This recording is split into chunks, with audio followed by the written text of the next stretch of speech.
Right, folks, it is shaping up to be an incredible day here as we explore the topic IT Decision Series Assessing and Improving Backup Data Protection and Disaster Recovery Capabilities. Every organization, big or small, is facing an exponential increase in data, and with that data, it comes with the challenges of storing it, protecting it, and preparing for what happens if and when that data is lost, stolen, or damaged.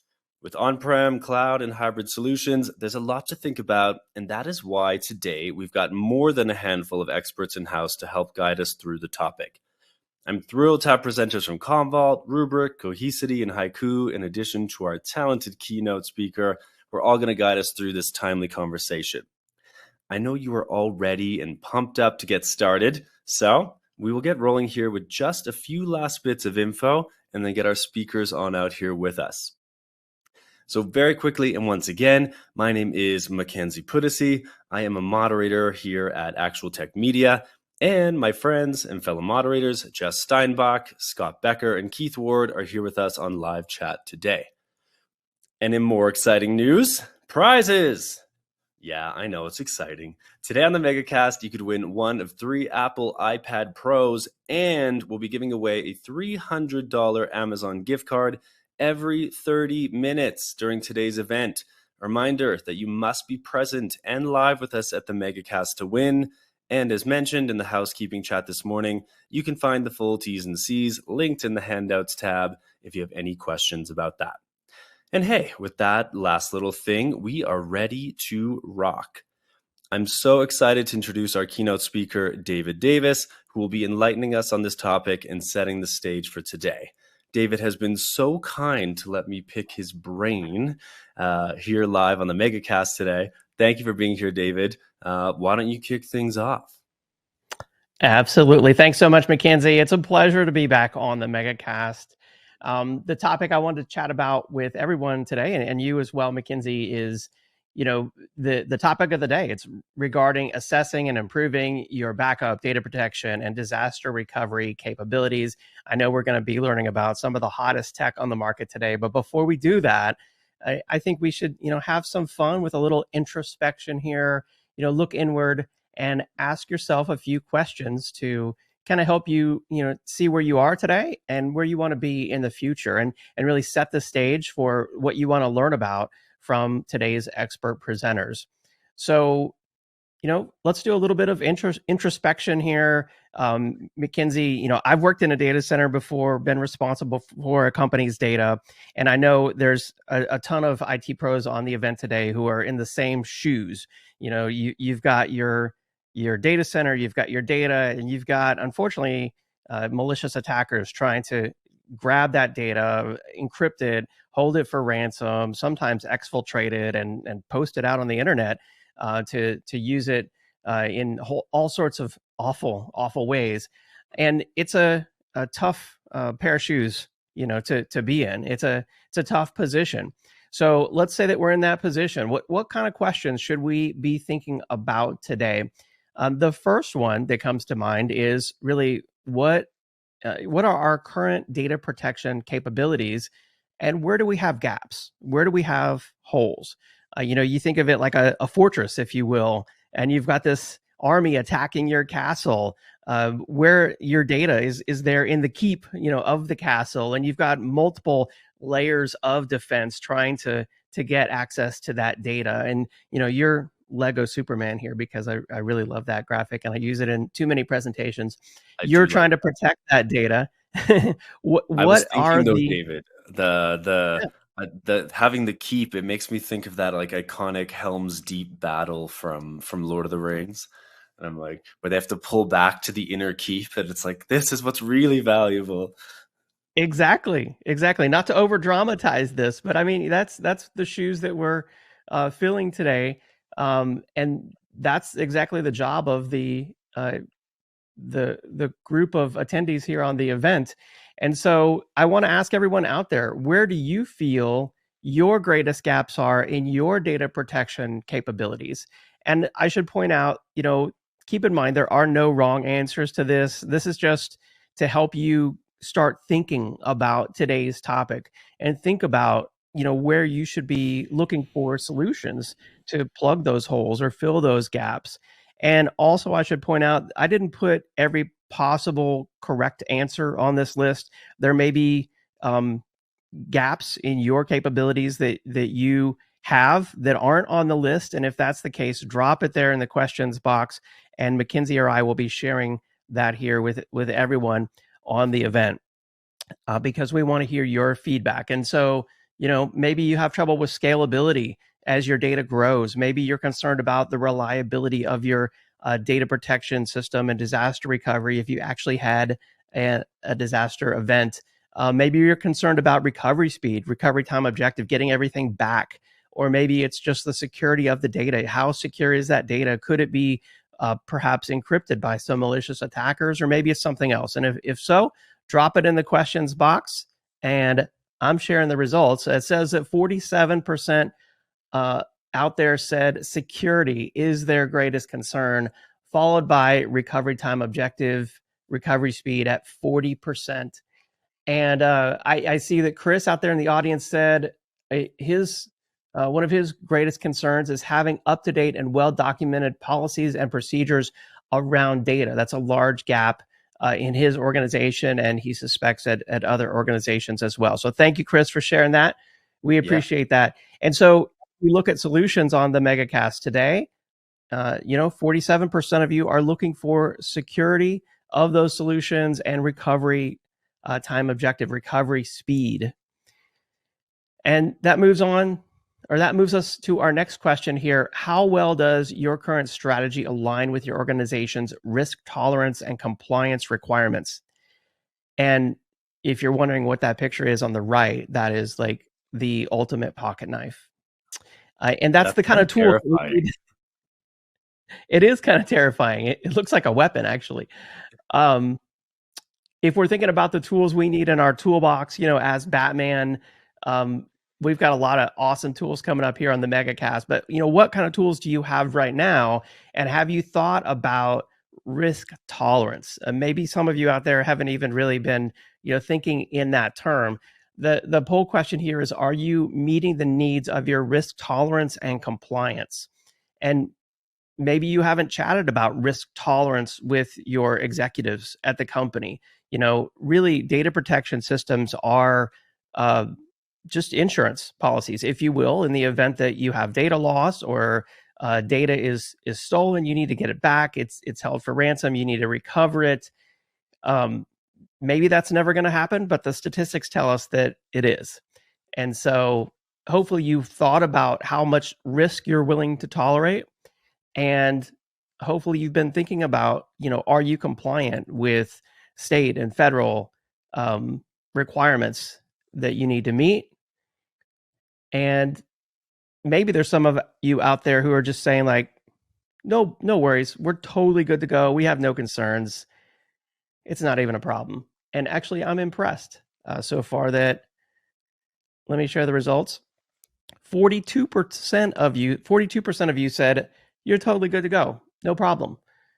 And that concerns me a little bit because I want to make sure that everyone out there isn't being overconfident. What do you think about the results, Mackenzie? I'm actually surprised. I thought more people would say they hadn't thought about it.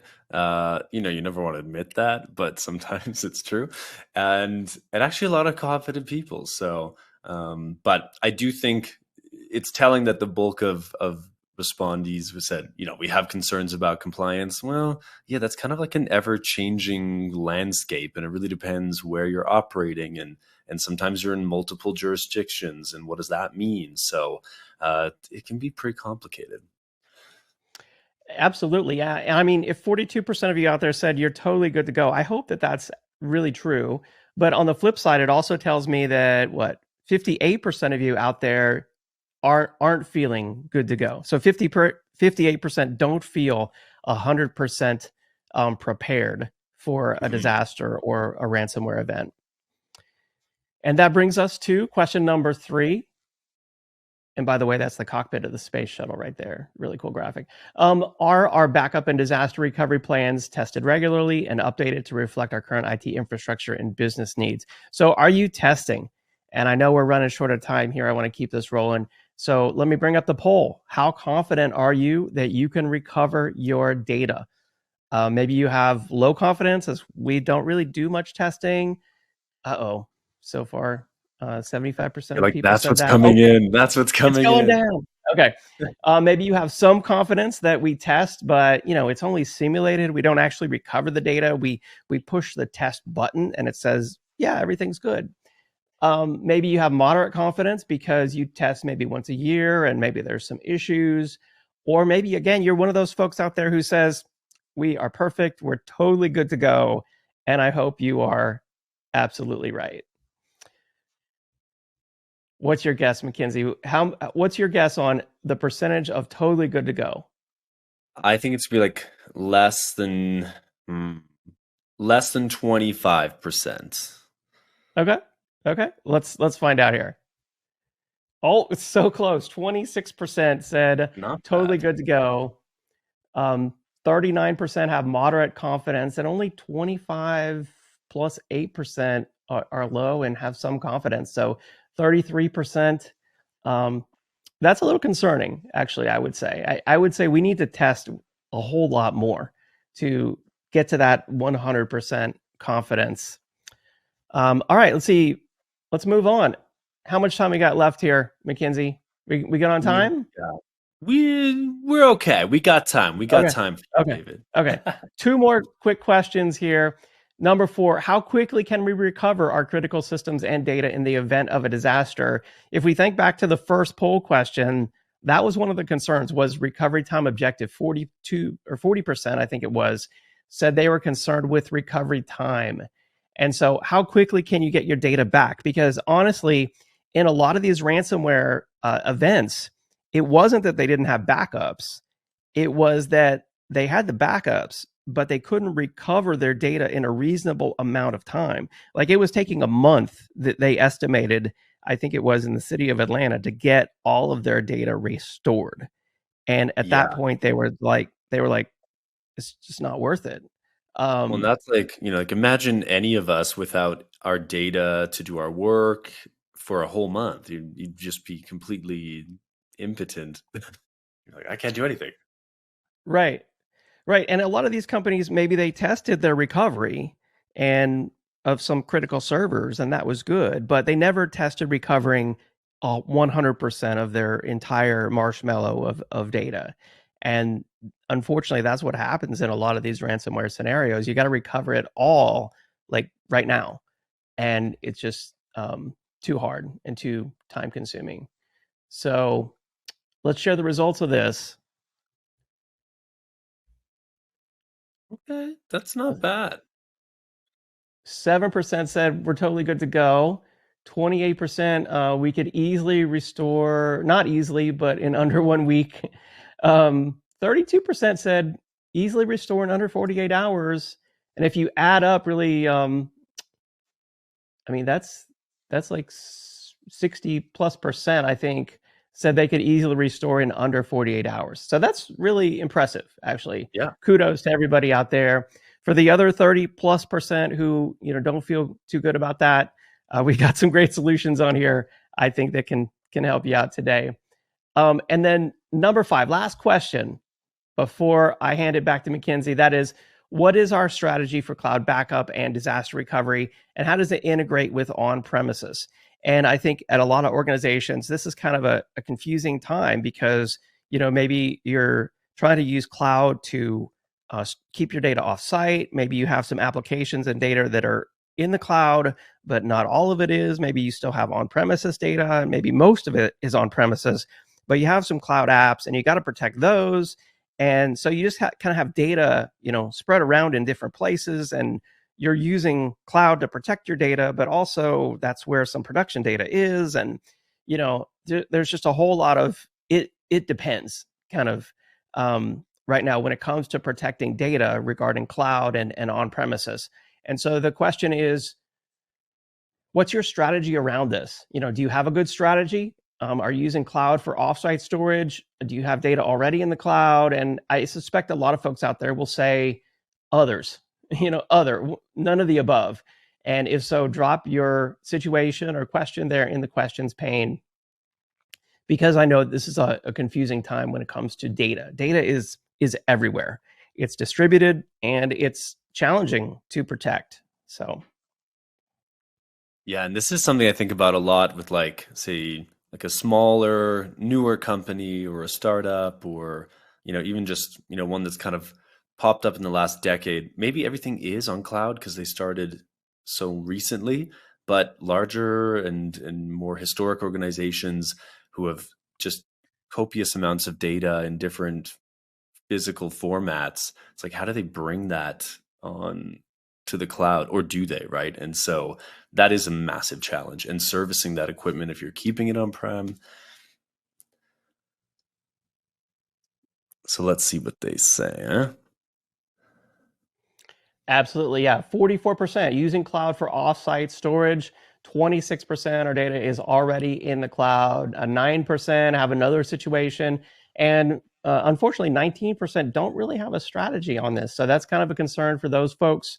So make sure you get a strategy. Make sure you're prepared. And with that, I want to wish everyone a super happy MegaCast. Make sure you have a great event. The kitty says, have a good time.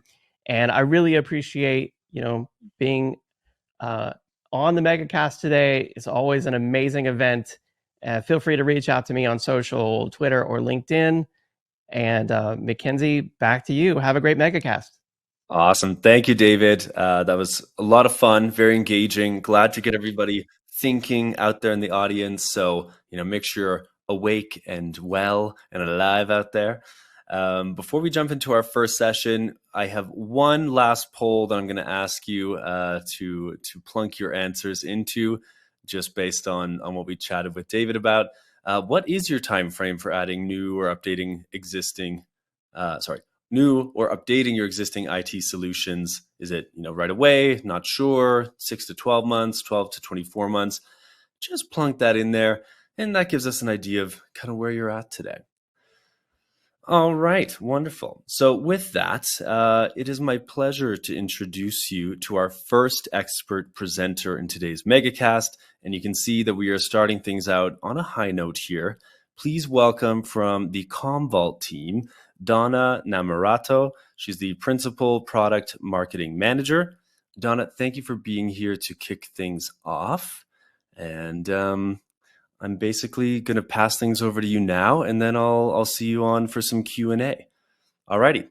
Donna, the floor is yours. Hi, thank you. And thank you for joining. I'm Donna Namorato from Commvault, and this is an introduction to Commvault Cloud. I'm going to spend some time talking about our new platform and how Commvault Cloud provides innovative cyber resilience solutions to better proactively protect, recover your most valuable assets across the hybrid landscape. Hybrid cloud is top of mind for enterprises. The reality is, most companies operate in a hybrid environment with data sources in the cloud and on prem. The adoption of native cloud technologies and containers is increasing, given that data is in more places than ever. While companies navigate these different environments, consider the following: an increased risk from ransomware and cyber attacks. Data is in silos across your hybrid landscape. A hybrid environment increases already constrained IT resources. And there is a growing use of cloud native apps and containers that must be integrated into your environments. The journey really can be bumpy. The threat of ransomware is everywhere, including backup environments. It's not a matter of if or even when you will be attacked, but how long before you figure out it's actually happened. Gone are the days of simply failing over or restoring to the most recent backup. If a backup is infected, restoring it can make matters worse, way worse, giving bad actors a deeper hold over your business. Ask yourself, are you testing your backup recovery? Also, the prevalence and pervasiveness of AI has brought about a significant shift. AI-driven attacks can be very sophisticated, and most security professionals say AI is the main force behind the drastic increase in cyber attacks. And yes, AI-driven attacks include some really sophisticated techniques, but AI also offers a tremendous opportunity. Finally, data is distributed. It sprawls across clouds, regions, applications, and it's led to exponential hybrid chaos, and ransomware thrives in this chaos. As companies try and tackle these challenges, they find the status quo falls short. The existing tools trying to support critical practices in light of these shifts just don't cut it. They don't match the vision around resilience in the face of attacks. The status quo falls short for a few reasons. First of all, tool sprawl makes maintaining a cohesive and reliable resilience practice nearly impossible. With so many tools, the complexity of patchwork becomes complex, especially across hybrid workloads. A monumental challenge, and it creates gaps, and those gaps is where ransomware thrives. The second area where we see the status quo falling short is that many of the data protection providers are appliance based. Even if they're virtually appliance based, making securing hybrid workloads and recovering massive amounts of data insufficient and often impossible. To make matters worse, their limited hybrid support requires more tools for comprehensive coverage. And the result of these two items is it's just too expensive. Adding more tools built on inadequate architecture makes data protection prohibitively expensive, forcing you and enterprises all over to choose between cost and risk. And it's no wonder the status quo falls short. Think about what true cyber resilience looks like. It's not just about rapid and reliable recovery. After an attack, it's common to hear the question, do we have a clean backup? Well, we believe at Convolt that that's the wrong question for today's threats. Instead, the question really should be, are we able to recover within the business's time frame? Answering that question confidently shows strong resilience, and true cyber resilience starts before the attack and it never ends. The anatomy of an attack keeps changing, so you must always assume breach. Your ability to respond and recover needs to be resilient, tested, continuous, and flexible. Cyber resilience starts before the attack, and it's an ongoing process.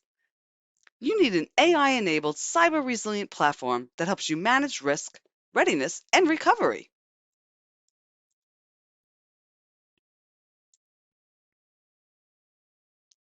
Commvault Cloud offers the best, most comprehensive data security, unifying how you safeguard all your data. No matter what it is, no matter where it lives, no matter where you want to recover it to, all in one powerful cloud. We offer the fastest recovery to accelerate rapid, clean recovery at enterprise scale. And we do it with the most intelligence, deploying advanced AI capabilities to strengthen and speed your resilience practice, all in one platform built for the hybrid enterprise. Here is how our platform differs. Here's an example of our cyber resilient platform. If a customer gets hit with ransomware and say it's widespread, the attack includes backup environments, including all on-prem backup storage systems. All of that backup data on-prem, gone. Well, with us, you can get back up and running in a flash with our cloud platform because our security uses a defense in-depth approach that other providers don't match. So unlike an appliance-based system where all the layers of security are in one box, we split our layers of defense. So a compromised system doesn't compromise your environment. Let me repeat that. We separate the control plane from the data plane. With our AI-driven automation, you can rapidly recover all of your data anywhere, portability to portability.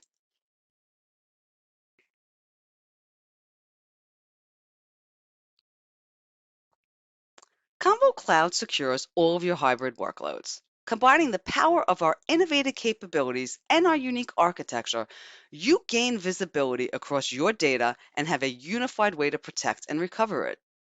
To secure your data, you have to understand it. What is your most sensitive data? Where does it live? Can you ensure it's all compliant? With data volumes growing, it is important to understand your data footprint across your organization's silos, especially if we're talking about sensitive data.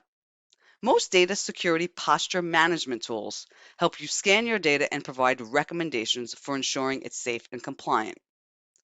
Unlike any other providers in the category, Commvault Cloud goes a step further. Not only do we scan your data, I'm talking about both backup and live environments. where we find sensitive data and provide recommendations. We're the only vendor in the category that allows you to take action and remediate it in one central dashboard, saving time for your teams and providing full visibility. Let's talk about recovery. Convo Cloud makes the fastest recovery predictable. That means your data is always secure and available with AI-driven automation to verify clean recovery points and scaling to recover data faster at the fraction of the cost. Let's talk about clean rooms. There are a couple of cyber resilient challenges that clean room recovery helps customers with. First, the cost of maintaining an enterprise clean room for recovery is so high that most organizations simply don't do it. The second challenge is many organizations continually need to test their cyber recovery, yet many go untested. With Convo Cloud, you have a guaranteed on-demand clean room ready to test and recover immediately to ensure rapid, frictionless, and reliable recovery. So when I asked earlier, are you testing your backup recovery? Clean rooms will help make that easier for you to do so. You have to test frequently and during different cycles of your business. Not only do you need to test your recovery, but perhaps you need a clean environment to manage forensic and insurance investigations to figure out what happened and exactly at what point. We provide any-to-any portability. You can recover anywhere to anywhere. Plus, Convo Cloud leverages infrastructure as a code to automate reliable and rapid recovery, infrastructure setup, so you can burst your recovery to any location.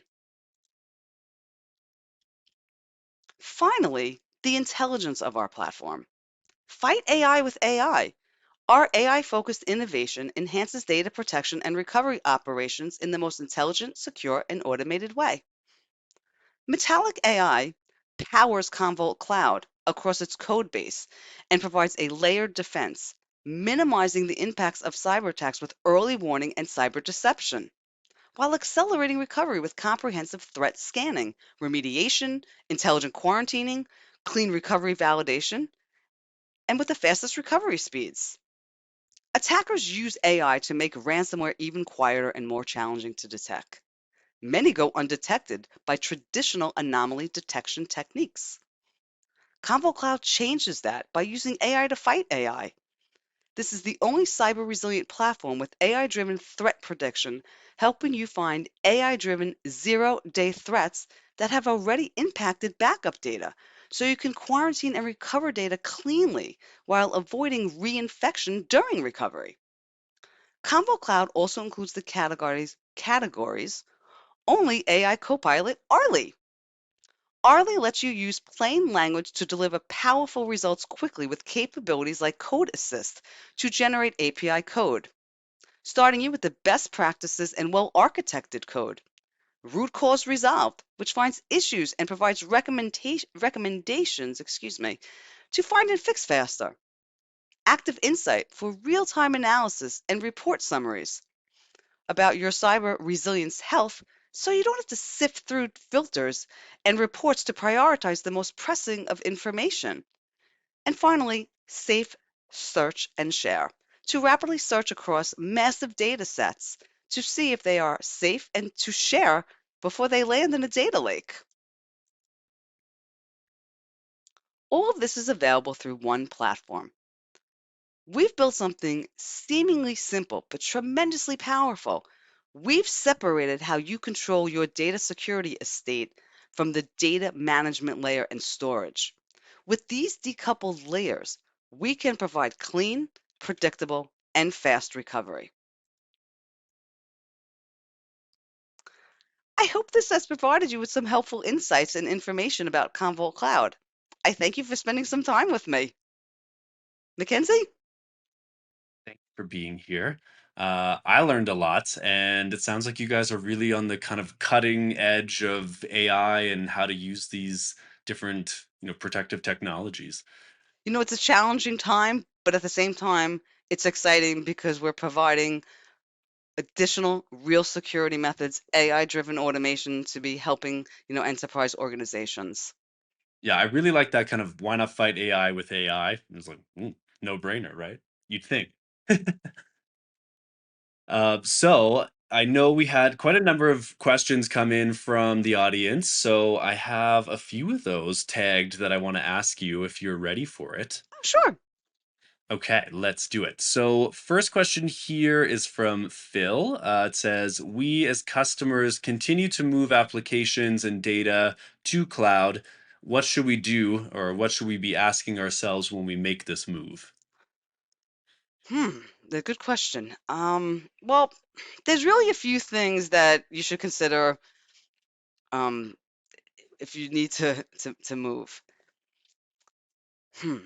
What are the disaster and recovery and backup options? You have to ensure that your cloud provider offers robust disaster recovery and backup solutions. Assess their data redundancy, backup frequency, recovery time objectives to ensure, business continuity. You want to maintain business. You don't want to have any unforeseen events. You should also probably really consider scalability and performance capabilities. Consider the future, your growth plans. Assess whether the cloud provider can accommodate your scalability requirements. Evaluate their performance metrics such as response times, latency, bandwidth. You need optimal results, optimal user experience. Another thing you could ask yourself is, well, what are the security and compliance requirements? Assess the sensitivity and criticality of your data and applications. Consider the security measures, compliance standards that your cloud provider must meet to ensure the protection and privacy of your information. So those are just a few things that you should really think about. And how much of that needs to be done by an organization on their own before, say, approaching Commvault, or is that something you guys have assistance or Yeah, with? well, actually, yeah, you can contact Commvault at any time. We have reps on stand. We also have a professional services team, and I mean, this is what we do. Hmm, We help you migrate many portability to any portability. So yes, this is certainly something where we could help you with. nice. All right. Next question. Do I need to consider SaaS protection as well? Isn't it already protected? This is a great question, and because there really is, I don't think everyone's very clear on this because there is a difference. Yeah. Cloud service providers, they follow something called the shared responsibility model, Okay. where providers are maintaining a solution uptime and customers need to be protecting their data. So cloud providers have different approaches to securing their customers' data, meaning their responsibilities can vary. And even though cloud providers are responsible for offering secure environments and tools, there is no guarantee that customer data will remain private or secure. So you should implement additional data protection measures to ensure comprehensive SaaS protection. This includes data backup, encryption, access controls, monitoring. You need to do this to safeguard against data loss, unauthorized access, and other security risks. So whatever other cloud service providers you are working with, you really need to understand what that shared responsibility model is because yes, that they're helping you, but they're responsible for solution uptime. You need to ensure that you're protecting your data. All right. Nice. Okay. I definitely have time for at least one more question. More So, questions. Wow, we yeah, have a lively group. This is great. I know. It's good. It's good. It's actually a good crew today. Thanks to everyone out there. So next question is, can the same principles of on-prem architecture be applied to the cloud in a hybrid environment? Okay. Are you stumped on it? Organizations, yeah, this is a good question. Well, they're all good questions, but Okay. organizations benefit from the scale of availability of the public cloud for specific workloads, while keeping others on-prem for faster access or maybe even regulatory compliance. At the end of the day, it's essential to understand how and why to deploy or use hybrid environments, and consider how you will protect and secure those environments. Ensuring data integrity requires a different approach in the cloud. It is vital that production data workloads are isolated from the production domain, and backup fills that role. Further, if you can use an on-prem option, you must consider things like hardware failure, fire, flood, other scenarios like that. Hybrid cloud environments have specific requirements for data security with stored data in multiple locations.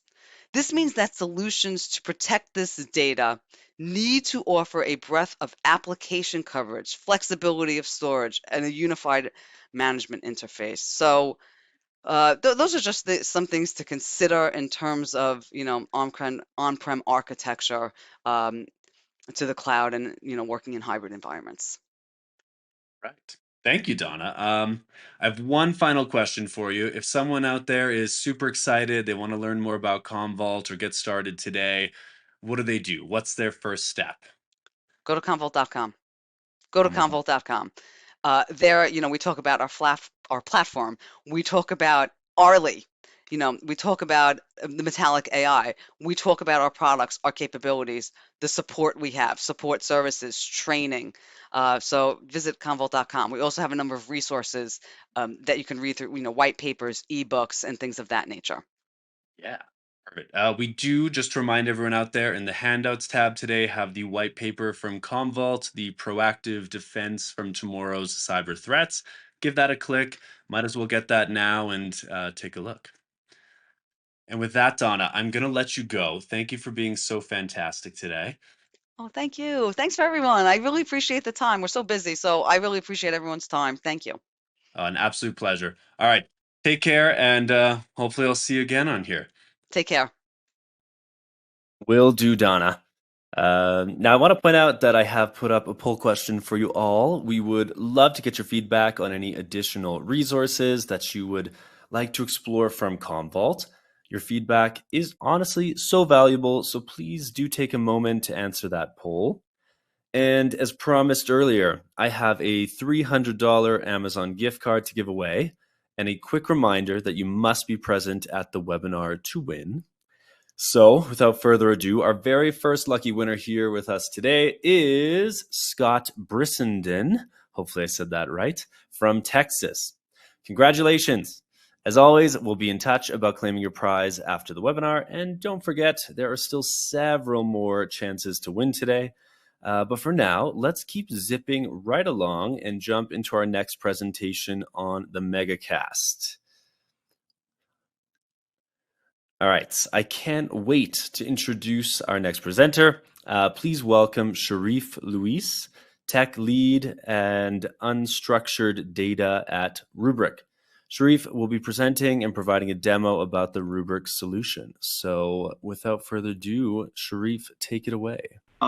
For the NAS Cloud Direct product here at Rubrik, I cover mostly anything that is unstructured data related, so whether it be file or object.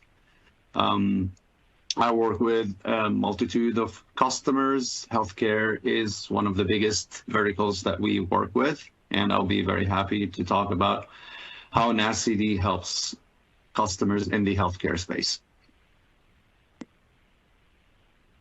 We'll talk about the security challenges that healthcare professionals in tech face today, the network attached storage landscape, what the NAS Cloud Direct benefits, that landscape and use cases.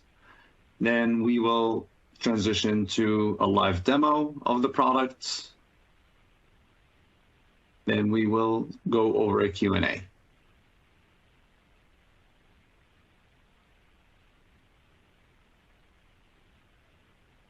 So what we see, or what have been seeing in healthcare in the past, I would say 3 years, is an increased rate of data breaches targeting healthcare, scientific data, and so on. It's not a question of if, it's more of when, and what is my strategy when a breach happens. How can I recover as fast as possible, minimize impact, outages, and any side effects that might have been caused by this breach. Making sure, of course, all services come back online as soon as possible. And this all comes in with the with the price, not just the price tag of the outage, but also of being able to create a plan with priorities and exactly understand your risks and what can be recovered.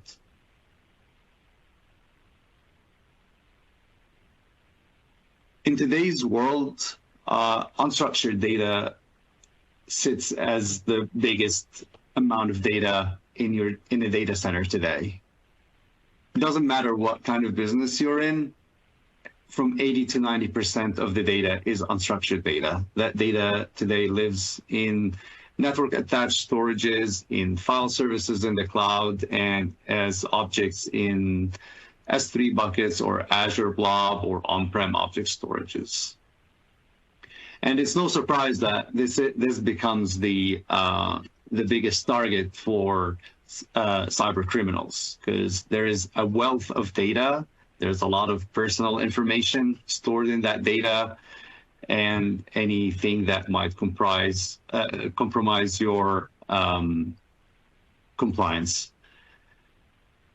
So, and again, because of historically it has been a bit challenging to properly secure and back up that data, people have relied on what we call a mid solution. So it's not a full backup solution. So they will say, yeah, I'm happy with my snapshot and replication as a means to protect and back up my data.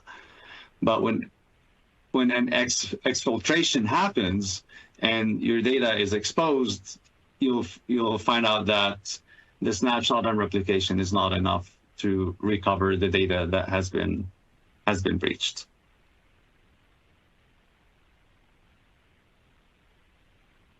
So what type of data that we see people typically go after? Research studies, remote patient monitoring, clinical trials, telehealth, wellness applications, and patient portals.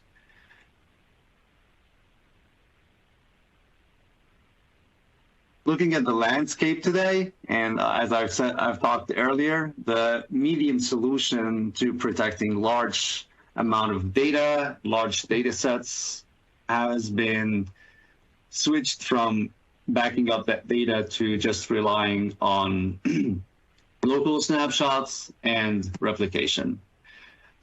Local snapshot and replication are great solutions for business continuity and disaster recovery in terms of, if one location gets impacted by a natural disaster and so on. But when it comes to cyber attacks and data breaches, these are not the type of solutions that you will rely on to bring back your data to a healthy state. Historically, people have relied on NDMP to back up their data, but as file count grows, as data sets grow larger and larger in the tens and hundreds of petabytes and billions of files, NDMP can't keep up. And at the end of the day, they're expensive solutions and they're extremely inflexible and do not scale to your needs. Here at Rubrik, we thought of what is the best and most modern way of protecting file data. Whatever your NAS array is, whatever protocol you're using, whether it's NFS or SMB, the biggest problem right now is being able to meet your backup SLAs. If your backup SLA is to make sure that you protect your data within a 24-hour period, you want a solution that can go over your data, make sure it only backs up what has changed, and make sure that this is done within 24 hours. If you have tens of petabytes, if you have billions of files, you want a solution that can scan all that. And usually that comes at a high price, because most of the solutions out there would use I'm talking about the modern solutions, would use the typical standard NFS and SMB clients, which come with a large overhead. With NAS Cloud Direct, we've completely changed that that perception, and we've delivered a solution that can lower that overhead and be able to scan billions and petabytes of files from your sources, whatever they are. So we try to be as vendor agnostic as possible. And then when it comes to what type of medium you want to back up your data to, you also want the ultimate flexibility, especially with the rise of all the different cloud storage tiers and solutions out there. That being whether it's a public cloud or a private cloud, we can write to that target of your choice. Thus, we can minimize the cost, increase performance, and make sure that your data is secure and available whenever you need it.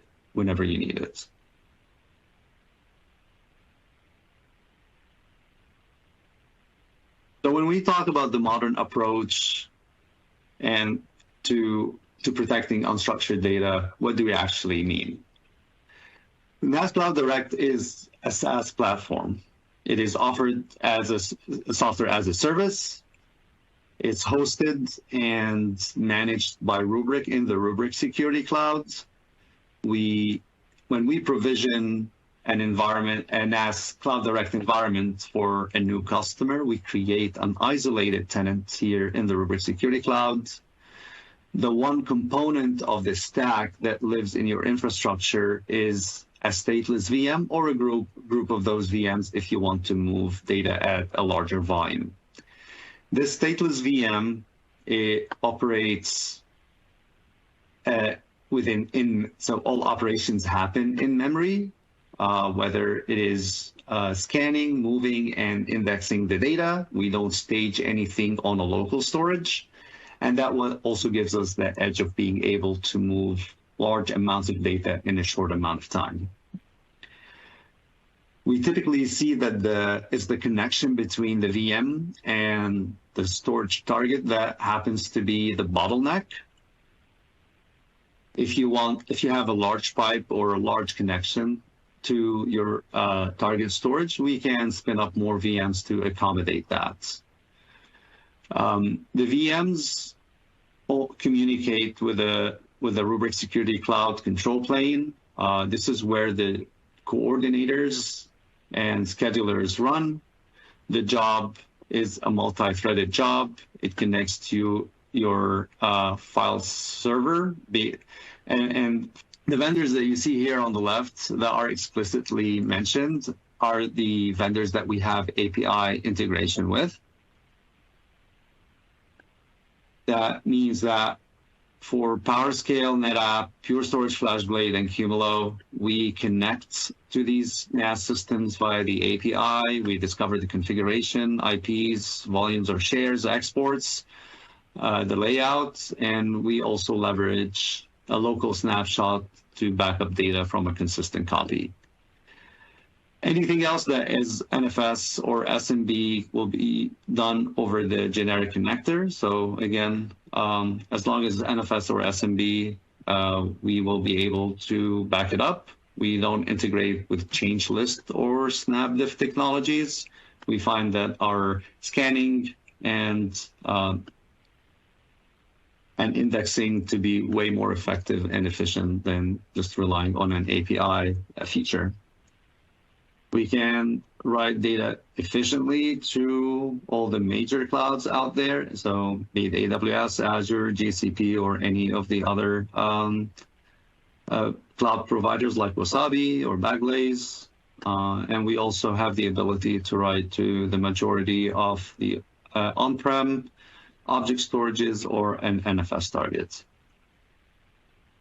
So looking at that VM in particular to see why it is so special, why can it manage and move tens of petabytes of data and tens of billions of files. We have written our own NFS and SMB client. We've lowered the overhead of the standard SMB and NFS client that comes with stock OSs to the quarter the IOPS. meaning that we don't need to do the back and forth that clients do. So we connect directly to an NFS or SMB share. We do the scanning, indexing, and movement of data all in parallel. Our jobs are incremental forever, meaning that the first time we back up a share or a directory, we read everything. Anything that is subsequent is we just compare it against the index from the previous backup, and we only back up the changes. On top of that, we have a latency sensitivity metric. So we measure the latency on every operation that we do, whether it's a list or a read. If that latency crosses a threshold, we scale down the number of connections to ensure that we don't have any impact on your production workloads. All in all, our main goal is to meet your SLAs for backups. If it's a 24-hour SLA, we want to make sure that we can scan and move and back up your data within that 24-hour period.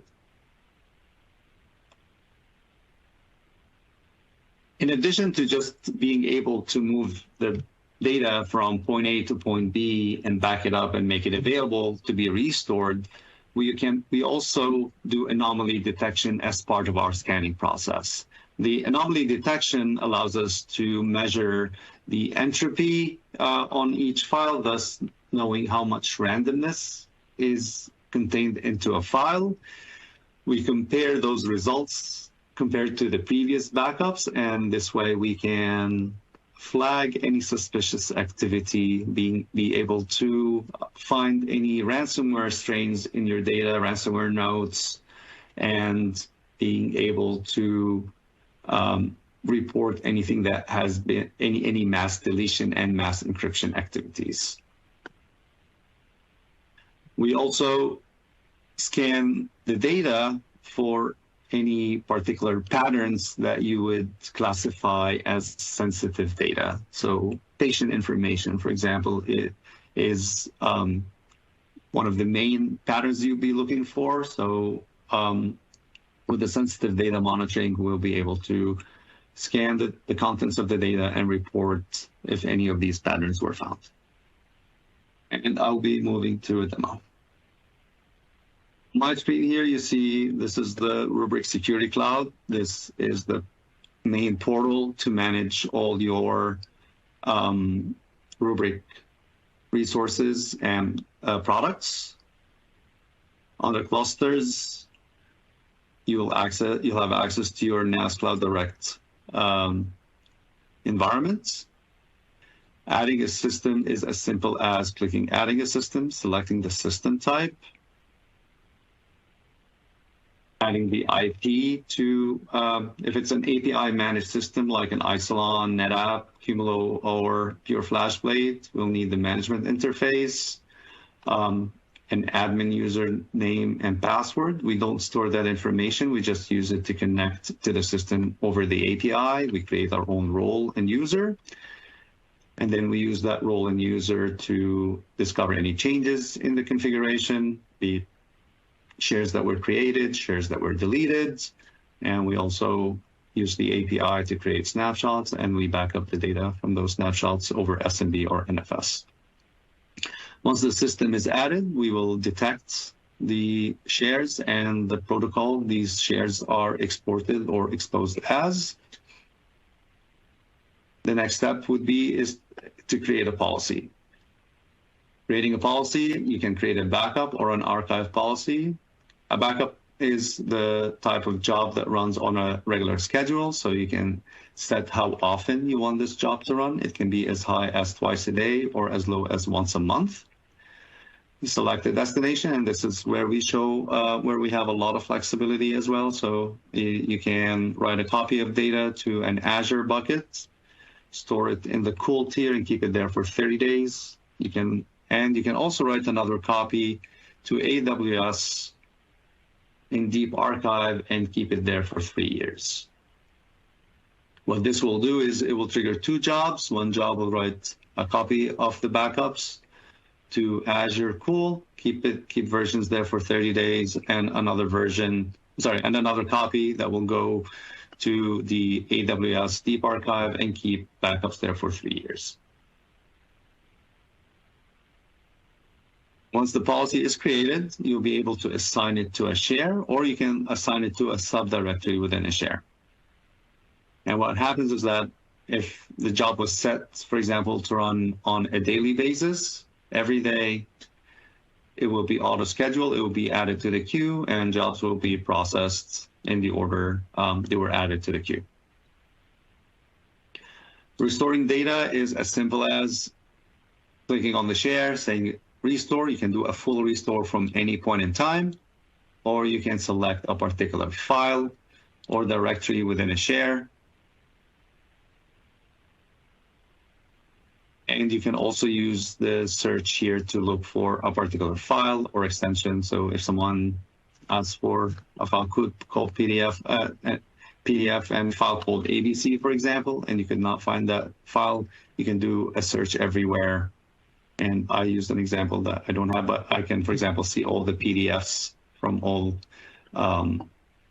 the other shares.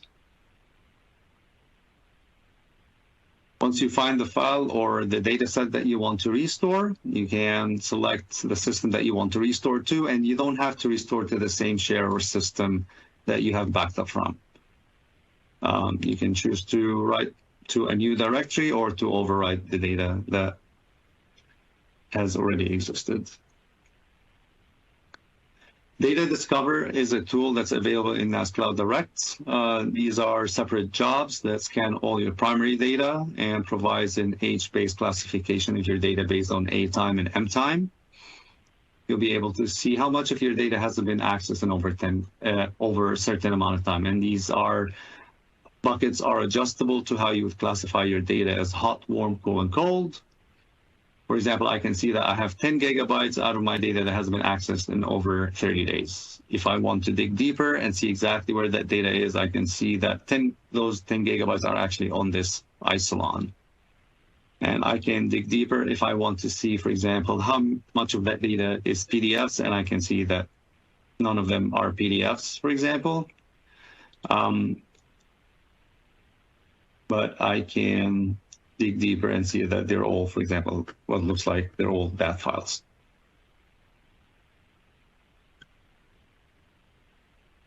Other features that you can do here is that, of course, you can monitor the activities. So you'll be able to see how much progress the job has done, how long it took for a job to complete a certain job, whether it completed, failed or not, completed or failed. You'll be able to get reports to get an overview of how many jobs have failed within a period of time. You can export that over CSV. And you also can apply a WAN throttle to your NAS CD environment. So if you want to make sure that the NAS CD doesn't consume a certain bandwidth beyond a certain point, let's say you want to make sure that we can only consume 1 gigabits per second, you will set it to the 125 million bytes per second. And that's about it for the demo. Let's go to the Q&A. All right, Sharif, thank you so much. Oh, are you there, Sharif? All right, we might have lost Sharif, so we'll see if we get some Q&A with him if he pops back. Otherwise, I've got a poll up for you guys. So just answer there. What additional information would you like about the Rubrik solution? Obviously, there's data sheet, white paper, customer care case, a few options in there. And I do want to remind you, there is actually a white paper available in the handouts tab from Rubrik. It is titled Rubrik for the Cloud Native Protection, and it covers how you can automate backup and rapid recovery at scale across your hybrid and multi-cloud environments. So definitely a great thing to grab today. And if you do want to follow up with Sharif and the team at Rubrik, that'd be a good way to get a lay of the land. It does look like we've lost Sharif here. If he pops back in the next minute, I'm going to have him do some Q&A. Otherwise, any of your questions that got sent through will absolutely be followed up by the Rubric team after today's MegaCast. So don't worry if your questions don't get answered. I am going to be giving away some prizes as well. So we've got a few more prizes here in the queue. Right now, we have a $300 Amazon gift card and an iPad Pro to give away. So our lucky winners here, again, live on the MegaCast, are Alex Alonso from California winning the Amazon gift card, and Jackie Mattingly from Kentucky. Congratulations, you've won the iPad Pro. As always, we will be in touch about claiming these prizes after the webinar, and don't forget that there are still several more chances to win today. We've actually got 2 more fantastic presentations today, and our next one has 2 fantastic presenters. So we're going to move on to our next team here with Cohesity. It is my pleasure to introduce you to our next expert presenters in the MegaCast, Jonathan Bell, Technical Director, ATSO, and Jake Thorne, Director, Technical Product Marketing. Jonathan and Jake, thank you for being here to guide us through such a valuable topic, both with some great stories, and it sounds like you have a demo today. So I will hand things over to you both. Jonathan, Jake, take it away. Hi, and welcome to the webcast. Today we're on the topic of strengthening your data resilience strategy, a topic so vast and vague it could be about practically anything. I'm Jake, and as is industry standard, that's an 8-year-old photo because I'm vain. And the clock on the right is telling us how we're going to use our time today, roughly 10 minutes of story time. I will hand it off to Jonathan Bell, my colleague, for a demo, and then we'll wrap it up with some homework for you. We're glad you could be with us, so let's jump right in. These items tend to be universal challenges and top of mind for IT organizations across a broad swath of business sectors. Complexity is actually a double-edged sword. Data everywhere in different deployment models, on-prem, public cloud, SaaS, on a dozen vendors. The paradigm can introduce what amounts to a management tax and security vulnerabilities. But it's also true that businesses land on complex environments because they provide business value at some level. We're not here to change that, but to meet you where you are and to bring the efficiency of unified management and security to your chosen workflow. Cost is, of course, a constant in this and every other industry. I'll bet you've seen cost of downtime calculations for your business and total cost of ownership, but I'd like to circle back to that a little bit later and put it in the context of cybersecurity. I think you already know about the ever-evolving and increasing variety of threats we are facing. You probably have your own terrifying factoids of the state of play, but none of them serve as a wake-up call if we continually hit snooze. We need to update not only what we use, but how we use it. New tools and old ways won't accomplish what the business requires with today's complexities and security risks. We need to update our tools and our thinking. So we're going to want to frame this in what we should expect out of our data management tools and what we need to consider in terms of how to get the best results from them. The basic data protection use cases haven't really changed in almost 20 years, but the tools sure have. The goal here, of course, is absolute minimal downtime from disruptions of any kind. But today, you should also be able to manage all of your systems and enterprise workloads from a single UI securely from the edge to the core to the cloud. You should have a robust platform with non-disruptive upgrades, with independent snapshots, so no chains to contend with. One in which each write is fully protected by the file system itself, not some off-the-shelf or shareware version that poses security risks. In our case, it's a from-the-ground-up immutable file system. Robust as in HA distributed, apps and compute nodes, faster access, meaning instant master stores, and you should have variable length dedupe and compression, global search, and critical security integrations, which I will come back to in a moment. For long-term retention and archival, you'll want data protection that supports policy-based, automated tiering and archiving of data to cost-effective on-prem, cloud, and yes, even tape storage for long-term retention. For disaster recovery and business continuity, you're looking to achieve near zero recovery point objectives for your mission-critical VMware and virtual machines, minimizing data loss and maximizing your ability to ensure business continuity, and one that supports a wide variety of enterprise workloads. Now, these next two items might not even be on your radar, as many IT organizations think, the security team handles that. But all of their tools and scans won't really matter much if they don't have any data to scan. If they can't access backups for forensics and mitigation, it's an unpleasant conversation. In truth, your backup and recovery is the cornerstone of your security posture. You'll be looking for a system designed on zero trust principles, including a combination of immutability to prevent ransomware from encrypting your backup data, worm, data encryption, multi-factor authentication, granular row-based access controls, and of course, separation of duties to stop unauthorized applications and bad actors from modifying or deleting your data. Let's just say cyber event to be inclusive, but Vegas odds are it'll be ransomware. Machine learning-based anomaly detection alerts you to destructive attacks to reduce or eliminate data loss. Data classification is there to understand where your critical data is and its regulatory obligations. Passive threat hunting is to identify indicators of compromise on your system without tipping off your adversaries. And you'll be better positioned to support your security team's forensics efforts by presenting file systems over the incident timeline. So what would some of this look like from a legacy infrastructure? Legacy data protection solutions cannot adapt to today's security-conscious hybrid cloud world. They're very fragmented. Many are software only and require multiple products from multiple vendors to create a workable solution. Master media proxy servers, backup software with databases that have to be groomed, target storage devices and tape libraries, and so on. Not only are these fragmented environments very complex and inefficient and difficult to manage under normal disruptions, but they create a large attack surface for cyber attacks. Each product has its own security features and vulnerabilities. They're not working cohesively to secure your data. This places a much larger burden on you to secure your data, and in particular, to recover data at scale is significantly longer. So what's the answer? You'll be shocked to learn I'm going to recommend Cohesity, but hear me out. We consolidate on a next-gen data management and security platform, the Cohesity Data Cloud, which consolidates the compute, the storage, the software into a single, scalable, and highly secure data management platform. It comes with Helios, the cloud-based SaaS control plane for global management, whether it be on-prem, remote offices, or in the public cloud.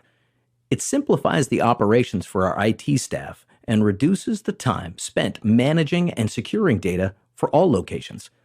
Next, we utilize Cohesity Data Protect to consolidate all of our data protection workloads. Its file system, SpanFS, maximizes backup and restore performance, storage efficiency, and data security. This overcomes many of the limitations of legacy software and backup-only solutions. So what did we gain?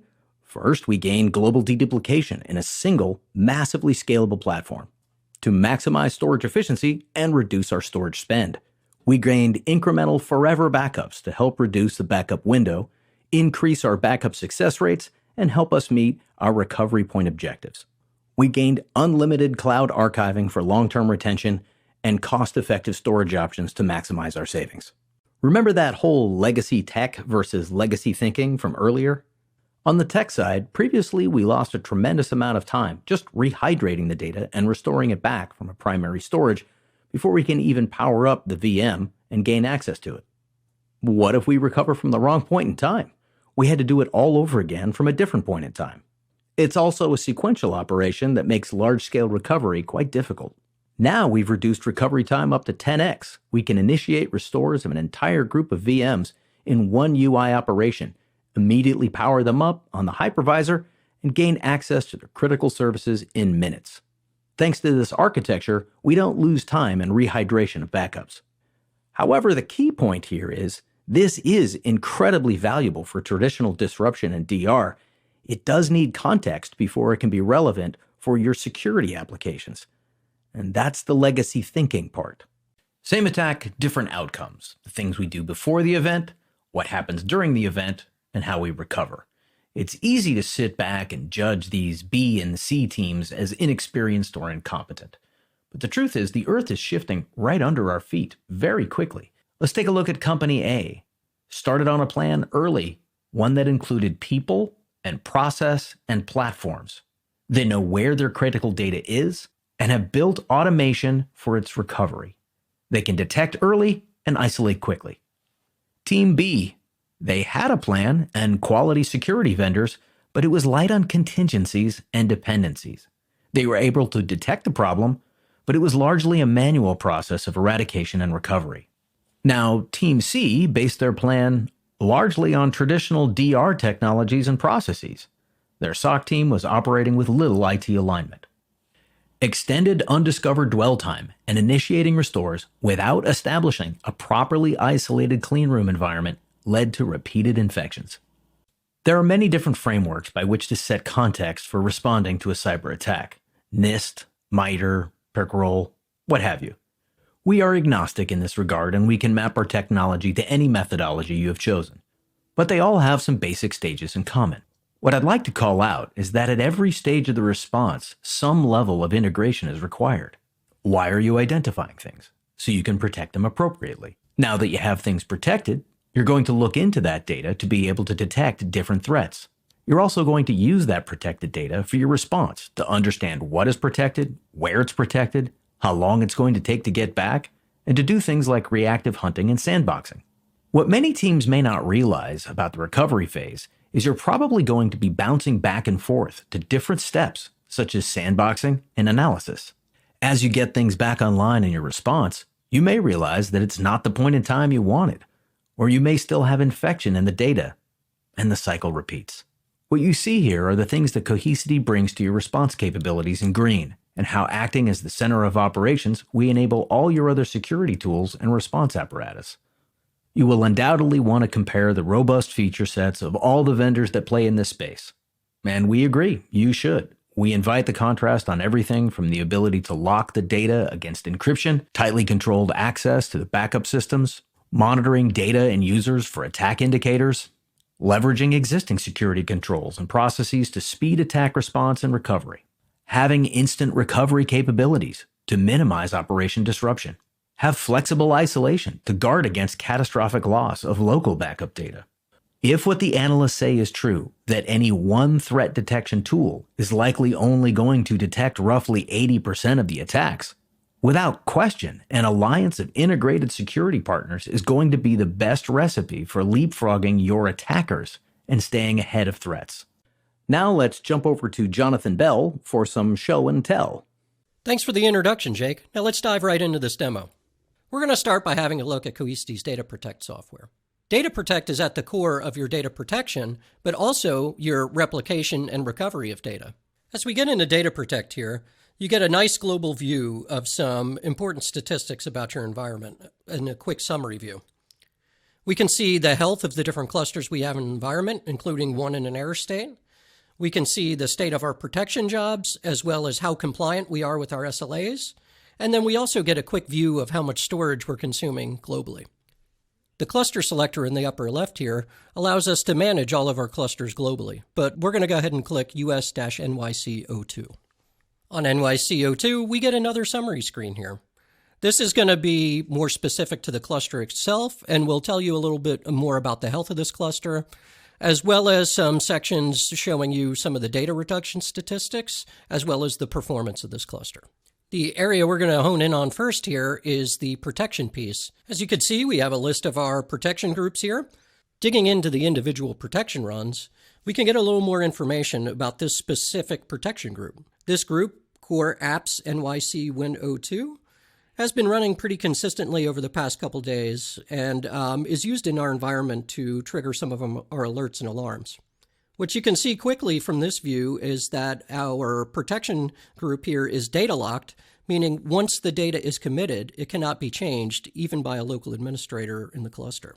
You can see the duration, how long it ran, what type of backup it was, how much data it processed, but then also those other indicators for each run on the right as to whether it has been successfully vaulted or archived in your cloud archive. Cohesity uses policy-based management for consistency across the different protection runs. You create a policy that matches your SLA for the data set or for the tier of application that you're required to protect, and then all of the settings for the protection are set automatically based on the policy. This includes settings such as data lock, vaulting, as well as replication, or sending things out to an archive. All of that can be set up in a policy in advance, And then as you're changing or protecting new workloads, you can very quickly and easily apply this policy and get all the settings that come with it. In the recovery panes here, you can see some of our different recovery tasks that we have completed over time.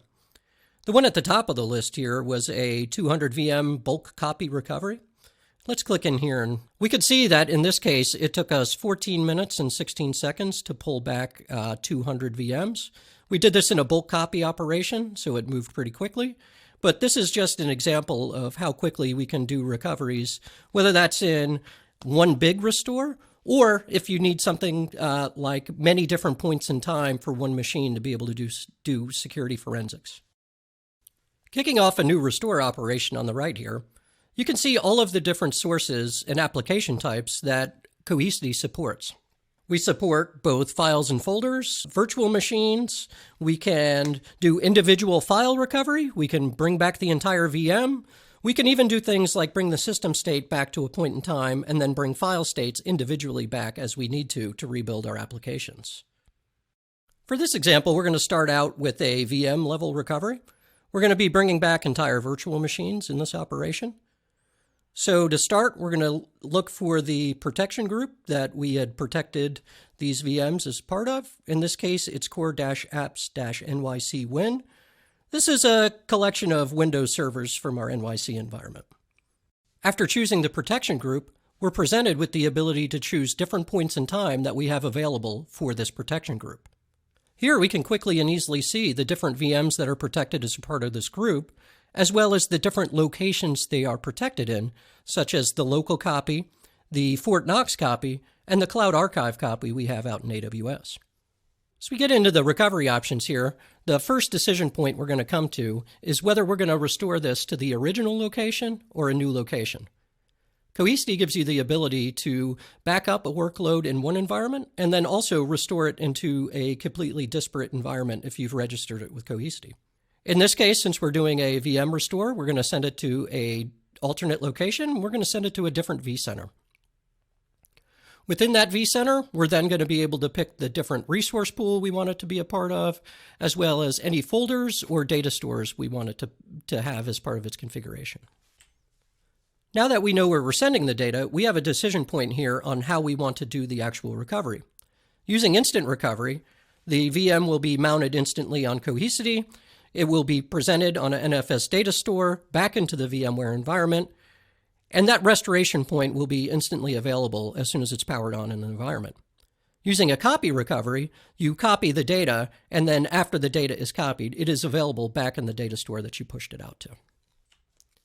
One important last option we have with the VM recovery is the ability to attach this VM to different networks. This allows you to do things like create isolated or bubble environments within your vCenter environment so that as you're doing a recovery, you can place it into the alternate location and even do things like keep the network attached, but maybe it's not connected to an external network. So as the VM comes up, you can inspect it. You don't have to worry about things like duplicate IP addresses. So now that we've got this VM recovered into a different environment, let's take a look at what it would take to do some file restores or to inspect the file system and see what that looks like. To look more in depth at the files from this VM, we're going to do a single file restore. We're going to jump into this browser and we're going to put the VM name in. And in the search bar, it's going to go out and it's going to find all the different data points we have for this single VM. One other thing it will let you do is then browse the file system as it was indexed at that point in time. In this case, we had an adverse event in our system here that caused all of our files to get a crypto locker extension. Yeah, I wonder what did that.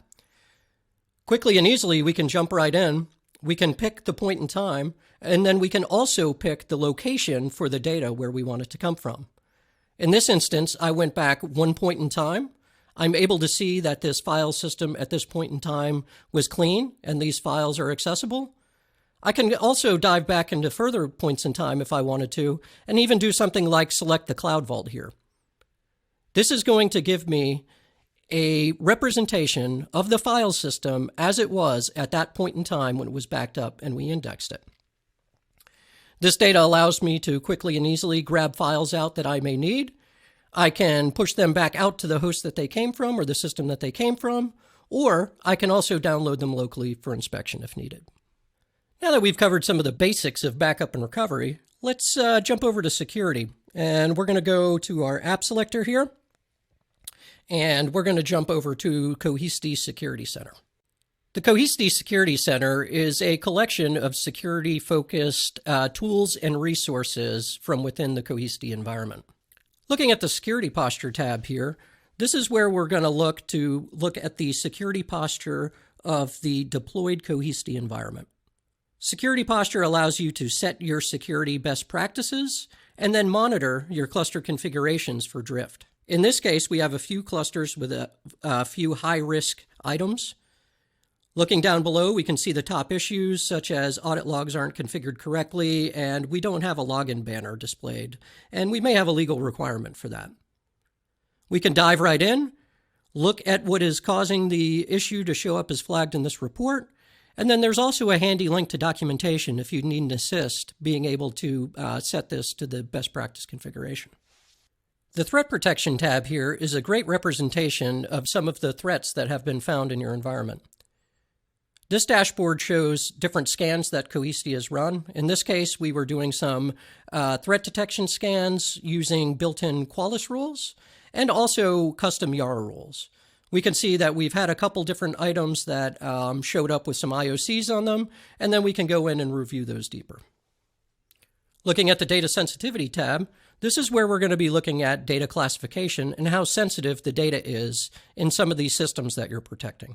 In this case, we had an event, we went out and we did a scan of the data, and we found that we have breached not only emails, but also some credit card data. This could inform our incident response because we may have to let end users know their data was breached, or we may have some sort of legal obligation to report this to authorities. Moving on from the dashboard in the summary view, let's jump into the anti-ransomware page here. Cohesity's anti-ransomware engine detects encryption events on the back-end data of the systems that we protect. As data comes in, we make a pattern of what's normal on the system using AI/ML, and then as changes come in, we evaluate them based on the patterns that we have seen previously. Additionally, since we're doing change block tracking, we can see entropy in the lower level blocks, as well as with our indexing capabilities, we can see things like bulk file changes as well as extension changes. We can alert on this, provide information about it, but then we can also do things like trigger data classification scans or threat scans automatically. So in your response, you already have a bit of information about whether there was sensitive data on the system, or maybe even it can get you going in the right direction with your security department along the lines of investigating and eradicating what caused this behavior in the first place. Within the alert, we can look and we see that the latest snapshot was affected. It has been quarantined and cannot be recovered to without administrative approvals and overhead. And we can start evaluating some of the patterns of behavior within this incident. We can look at trends, affected files to look into the index to see what actually happened to the file system. That sensitivity report about the data sensitivity that from the classification run is also included, as well as a threat hunt we ran with a base set of rules to see if there's any known malware from our Qualys feed in there. All of this is presented and displayed directly within the alert to help you inform your security response. This is also great if you can send this data to your security team so you have a common base to work off of as you work through your security response. The next feature we're going to look at here in the Security Center is Quorum. Quorum is arguably one of the most important features that Cohesity has from a security perspective. Quorum allows you to set operations within Cohesity that takes multi-person integrity to execute. For instance, we're able to put things like maybe changing network settings or cluster configuration settings under a quorum, and then if someone wants to make a change, even if they have the permissions, it has to be approved by multiple delegates.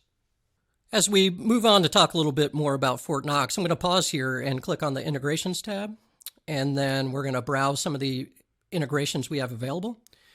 These are folks from our Security Alliance or Data Security Alliance. They are partners that we work with in the security space that you can very quickly and easily click through and add the integration directly into your Cohesity environment. We understand security is a team sport. A lot of people say that. However, we're trying to make it as easy as possible to get on the team.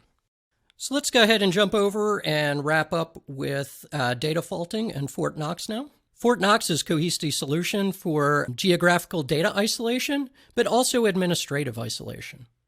The administrative isolation is very important because even if every credential in your system got completely owned, your data in the Cohesity vault would be safe in Fort Knox. Restoration of this data only requires a connection to Helios and somewhere to restore it to.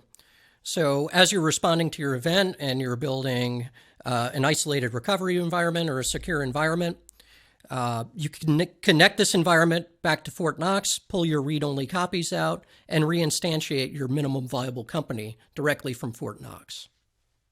That concludes our brief demo for today. However, I'd like to circle back around and hit a couple key points here.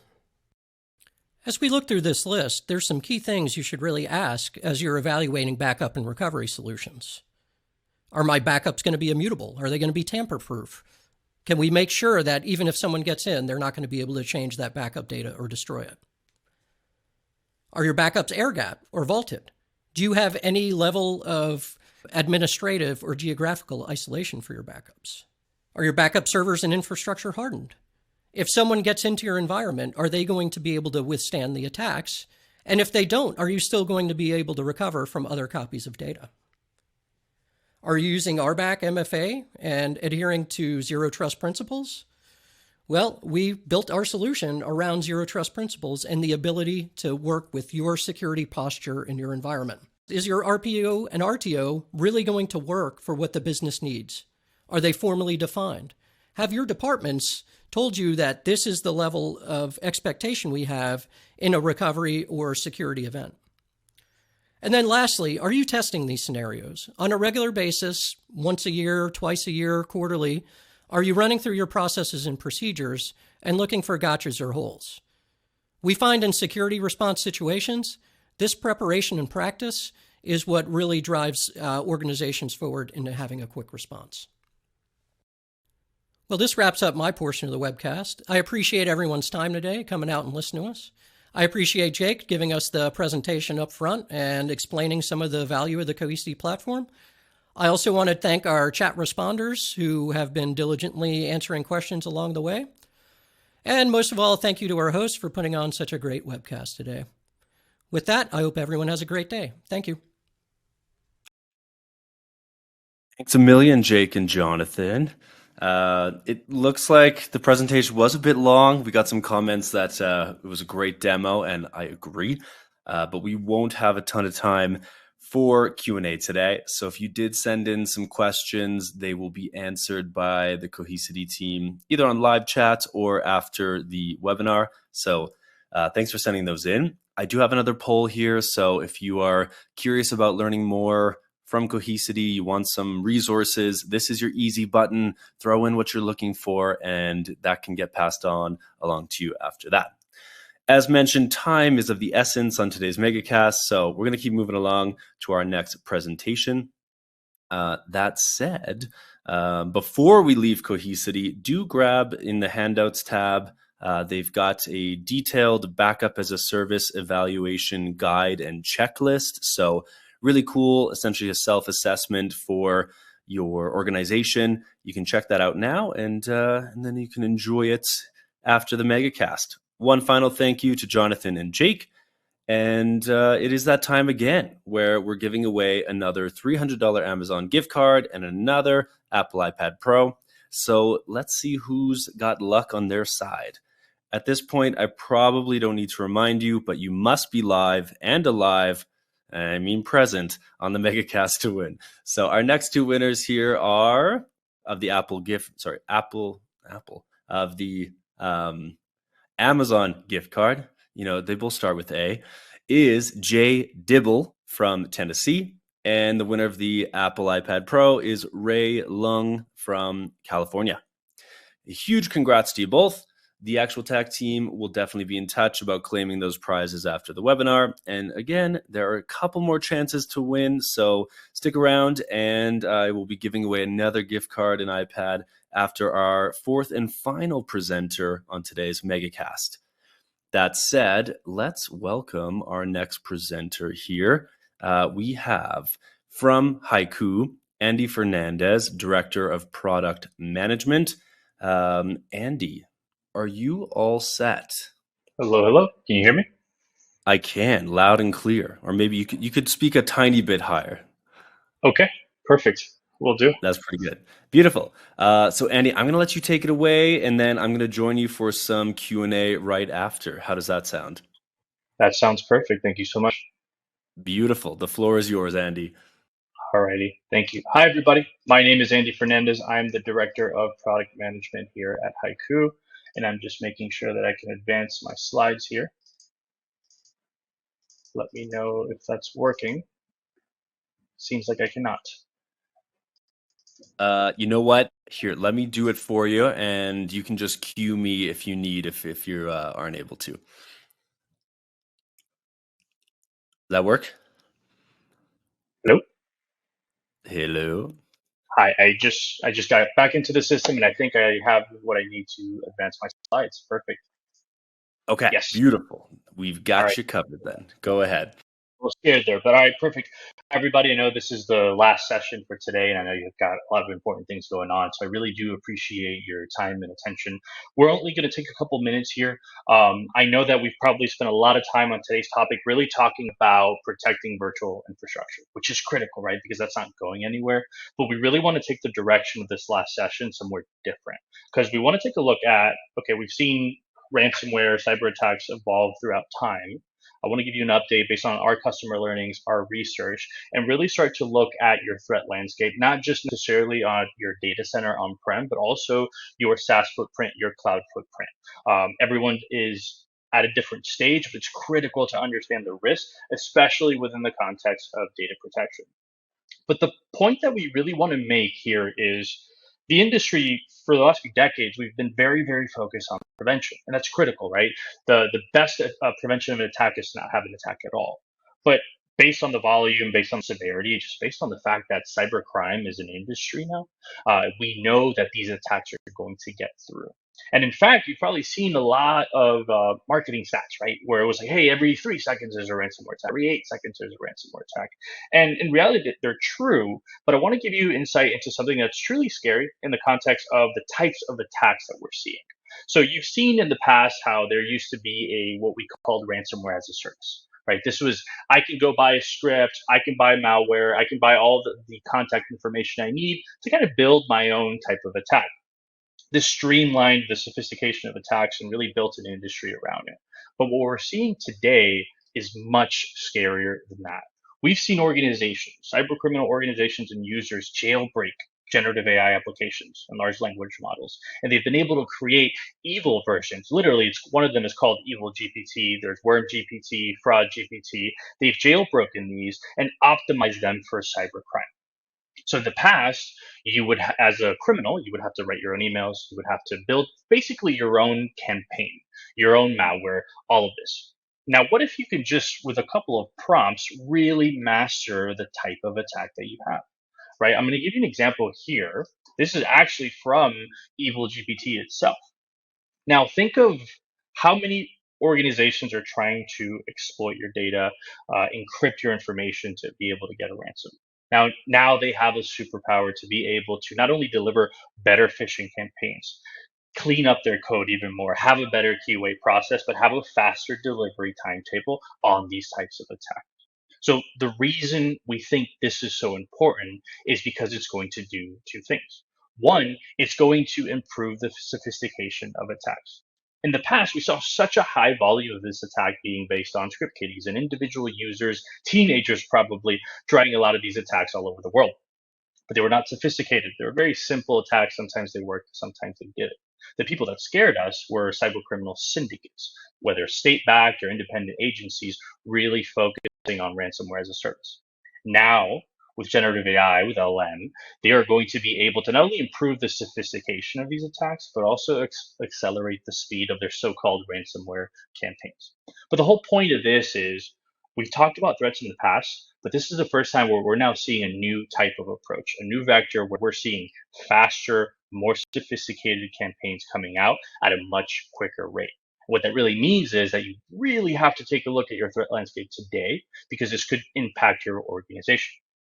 Now, we've probably already talked for the last 3 sessions about virtual infrastructure, but it's critical to understand that these attackers are not just looking at where you're spending the majority of your budget, where some of these critical applications are on-prem, but they're looking at any type of exploit within your organization, anywhere in your organization that has critical applications. So I want to take a step back here and take a trip through time and go back to life when it was a little bit easier, where all of your critical applications were on-prem. Your virtual machines, you had physical, everything was in a castle. You were the king or the queen of that castle, and you were able to control who has access, who has visibility, and who's able to protect. It was very straightforward. But obviously, cloud and SaaS, they bring us a ton of scale, flexibility, even cost savings. But what does that actually mean? Well, all of these applications that used to be on-prem, hosted as server data center deployments, are now within cloud infrastructure. So for example, you may have already lifted and shifted, and you may have started actually modernizing, use cloud native services, not only maybe for Kubernetes, but also even critical infrastructure, whether it's AWS, Azure, Google Cloud. There's so many decoupled services that organizations are already leveraging today. They're outside of your data center. They're in somebody else's control, but you're still responsible for those services. But it's not just infrastructure. It's also all of these applications used to be on-prem. 10 years ago, 365, that was SharePoint Server. There was Office Server. All of these other areas, they were on-prem deployments. But today, every organization is using some form of collaboration tool that is SaaS-based, whether it's Slack, 365, Google Workspace, you name it. But it's not just collaboration. It's every other part of your organization as well. Engineering, sales and marketing, and even HR and legal. Every single application that you used to manage on-prem now exists as a SaaS. It is the primary model of consumption for applications today, and it's only going to become more and more of a standard. I guarantee you, and if everybody wants to kind of communicate on the chat, I'd be willing to bet that you have 10x more SaaS applications in your organization than you even think, especially beyond IT as well. But then you can say, well, Andy, yes, we're fully aware of this, but that's the point. That's why we moved to SaaS, because now it's somebody else's problem. Now I can call AWS or I can call Microsoft or Asana or GitHub and say, look, I deleted something. Now get it back for me. That's what I paid them for. Well, that's not exactly right.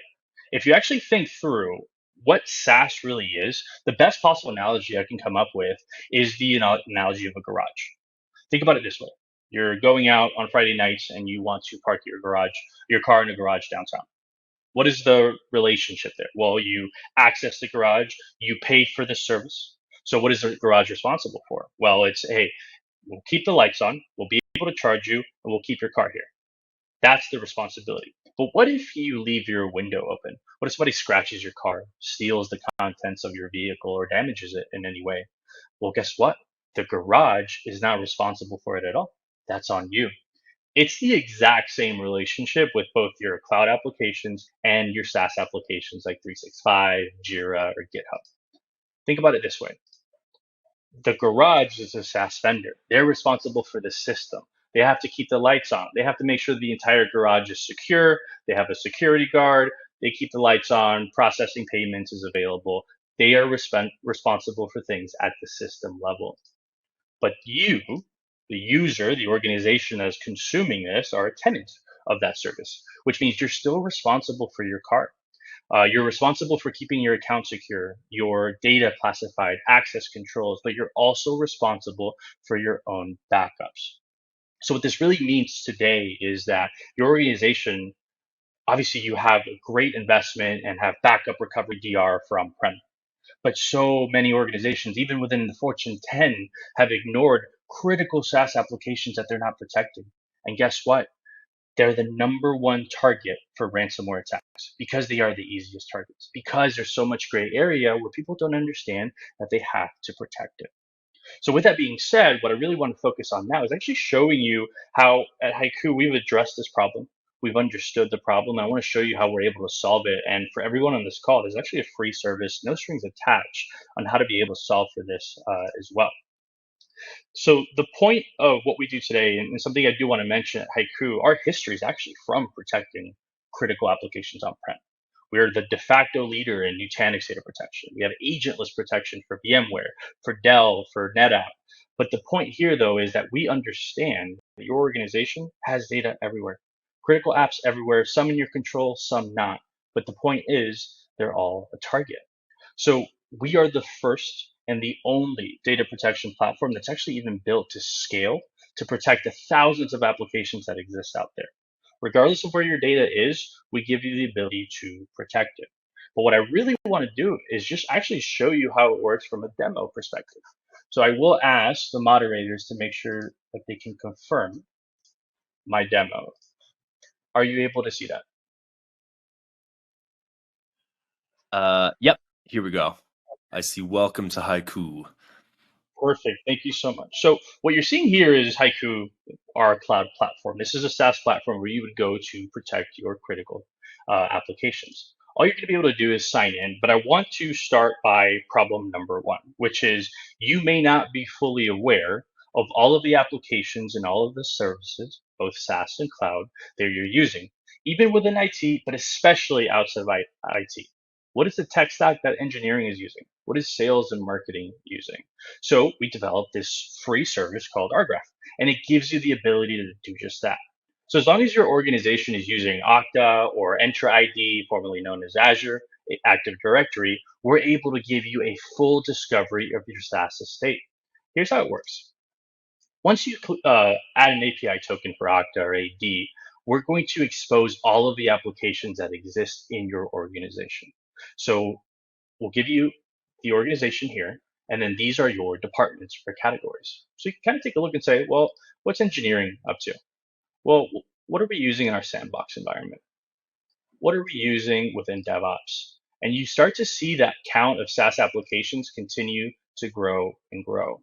Now, this may look overwhelming because it is, but every single one of your organizations, as long as you're not a federal organization, you have a SaaS footprint. You have a cloud service footprint, and I guarantee you it's much larger than you anticipate. But what we're able to really do here is give you insights into exactly how to protect it. So let's take a look at a specific department, at a specific application within that. Not only are we able to crawl through the directory, expose your entire tech stack, identify it by department, but we even tell you the applications that don't have any native recovery, any native backup, any native offsite storage automation. So within one view, you're able to perform an entire risk analysis from a backup perspective, from a data retention perspective, and even from data sovereignty. What this does is it gives you a plan for you to be able to triage and say, what types of data am I holding in these things? Where would hackers want to approach it? Let me start protecting that immediately. Now, the value and one of the beautiful things about Haiku is that we're built to scale. We have the most integrations that we're able to natively protect. And I'm going to actually show you this within our marketplace. We have over 60 integrations of cloud services, but also SaaS applications like Atlassian, Okta, GitHub, you name it. But I'm going to actually show you how we can protect and recover within a few minutes one specific type of application. Now let's take your SSO. This is one of the most critical applications out there. These are the keys to your kingdom. But what if somebody performs a privilege escalation or changes your configurations within Okta? What do? Well, with Haiku, you're able to simply add any of these applications within our marketplace as a source. You add the API token, and you can immediately start protecting these applications. So what you're able to do is immediately assign a backup policy. Now, we have default backup policies that you can choose, or you can create your own. You say, Andy, well, for Okta, it's a low amount of data, but it's critical to our organization. I want to do backups every hour. That's fine. You're able to store them wherever you'd like as well. But the most important piece here is actual granular recovery. So with Haiku, not only is it that you're automating the protection of it, but you're also able to restore it down to the needle in the haystack. Specific configurations, specific policies within all of your applications that you're able to protect. Why is this important? Well, you don't know what types of applications are being targeted. With Haiku, you're able to protect all of them and then recover or restore them at any point in time. But something critical to understand here as well is, where is all of your backup data, right? When you think SaaS backup vendors, you assume that somebody else is storing the backups for you, but that's dangerous. That means that your backup data, your most critical last piece of recovery in case of an attack, is in the hands of somebody else. But with Haiku, you're simply able to add any type of cloud storage as your backup target. What does that mean? It means Haiku doesn't actually store the backups for you. We're simply, think of us as an encrypted highway from your SaaS application to your S3 bucket. This could be something like AWS, it could be something like Wasabi. But the point is, you control the storage, you control the networking, you can even make these copies immutable so that you can ensure your entire environment is completely protected, but most importantly, actually recoverable in the time of an incident. So I'm going to stop sharing here. I can go on for hours about the value here, but the point is, whether it's on-prem, whether it's cloud, whether it's SaaS, we're the leader in full coverage, and we can truly protect your entire data estate. I'm going to stop sharing here and move into the next portion. So just to recap a couple of things here from our capabilities, now that we've gone through the demo. You have data, you have applications, you have critical applications all over. You still have some on-prem, you have some maybe potential new cloud native applications, and you absolutely have SaaS applications out there. You need to make sure that they're all protected, that they're all recoverable, and that they all have the right logging, the right security, the right compliance. That's what we do. No one else is giving you the ability to protect this all from the same place. And we're the only ones that can scale to any application that you need. You can come to me and you can say, Andy, eventually in the future, we want to be able to protect something like Snowflake or QuickBooks or HubSpot. Because of our development platform, we can give you that protection extremely quickly. And because of that, ever since our cloud launch of last year, we have over 60 integrations within that as well. So regardless of what your needs are, we give you the ability to be able to protect that data. So with that being said, I know that we have a couple questions. What I have added here is a QR code, and you also have the link here. And in the QR code, you can register, and you will have access to be able to perform RGraph yourself. No strings attached. This is a free service for you to simply, out of curiosity, go understand what your tech stack is. Understand what's being done outside of IT and truly evaluate your risk profile. Also, if you have any technical questions, any curiosities, feedback, my email is here as well, and I'm willing to have a full one-on-one discussion with you. But I want to thank you for your time. I want to thank you for your attention, and let's move on to some of the questions. All right, excellent. We've had quite a few come in here for you, so let's see what we can get through together. How does that sound? Perfect. Before I dive into the questions with you, I'm just going to put up one final poll. I know we've got that QR, so I encourage any of you who want to check that free SaaS discovery out, grab it now. And then I'm going to flip over to a poll in about 30 seconds, and then we'll go from there.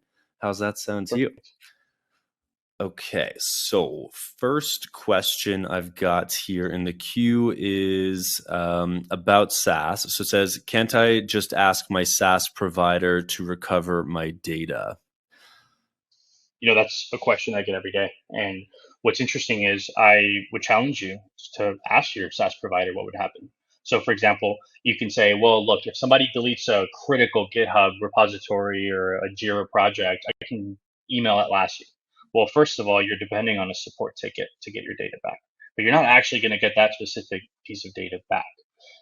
They are responsible for backups at the system level. They're not responsible for your own recovery of a mistake that your organization made. 99% of the time, they're not going to be able to recover your data. Even if they provide best effort support, your best bet is having data recovery in your control, not in the hands of a support ticket with no SLA guarantees. Okay, that sounds good. On the theme of SaaS, another question here is, does Haiku only focus on SaaS and cloud? No, absolutely not. Our background, our focus, our area that we first started is protecting critical applications on-prem. We have over 4,000 customers, large organizations doing so. But we realized that these same organizations also had cloud and SaaS needs, and we needed to give them one place to protect them all.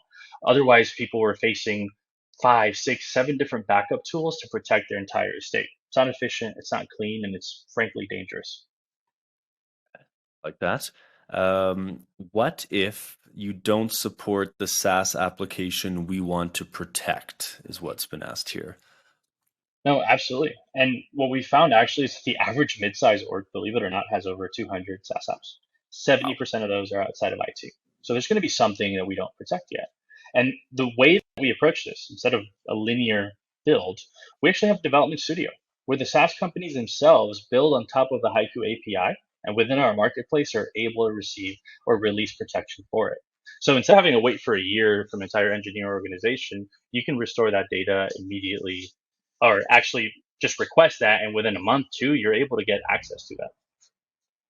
Okay.